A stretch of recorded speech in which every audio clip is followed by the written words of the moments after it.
menyebut dalam Ihya Ulumuddin yang diterjemahkan oleh Syekh Abdul Samad Al-Falimbani, juga dikarang dalam Lubab Ihya Ulumuddin atau Mukhtasar Ihya Ulumuddin yang diterjemahkan oleh Syekh Abdul Samad Al-Falimbani rahimahullahu taala dalam kitab Siyarus Salikin, pada jilid yang pertama, pada juzuk yang pertama tentang kelebihan ilmu, dia sebut apa? Dia kata bermulanya, juga disebut di dalam kitab Bidayatul Hidayah yang juga disyarahkan dalam Hidayatus Salikin, iaitu katanya bermulanya orang yang paling takut, bermulanya ilmu yang beri manfaat kepada agama dunia dan akhirat, semakin engkau belajar ilmu itu, semakin melihat engkau akan kecelaan dirimu.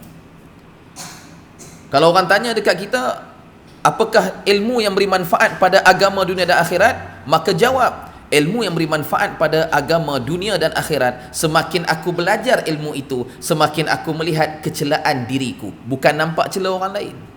Makin mengaji, makin rasa bersih, makin banyak rasa bertambah ilmu, makin rasa hebat, makin rasa bersih, makin tengok orang lain kotor.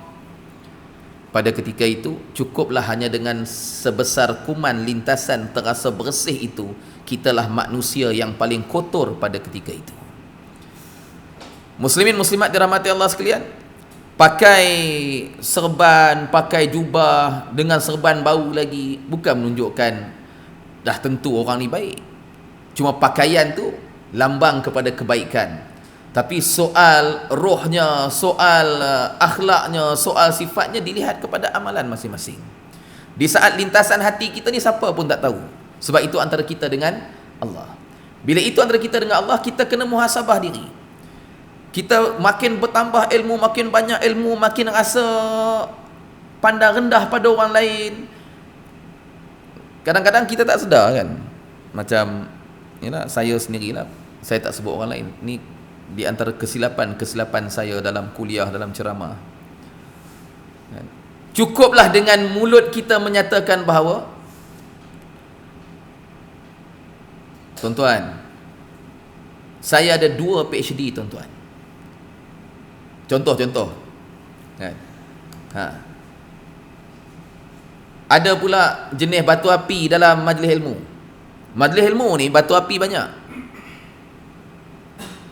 Sebab tu dalam adab orang menuntut ilmu, kenapa Imam Al-Ghazali sebut dalam Bidayatul Hidayah yang disyarahkan oleh Syekh Abdul Samad Al-Falimbani dalam kitab Hidayatus Salikin, dia kata, jangan sekali-kali engkau membandingkan kata gurumu dengan guru yang lain. Ini ustaz tu dia kata macam ni, ustaz pula kata macam ni, ni batu api dalam majlis ilmu. Ustaz tu pula, kalau penceramah tu macam saya sendiri, bila saya melatah tuan-tuan dengan soalan macam tu, akan berlaku saya mengumpat guru lain pada ketika itu. Ya, ustaz tu bilang ngaji mana?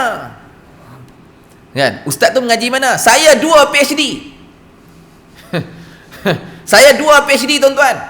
Hadis yang dia bawa tu dia ambil mana?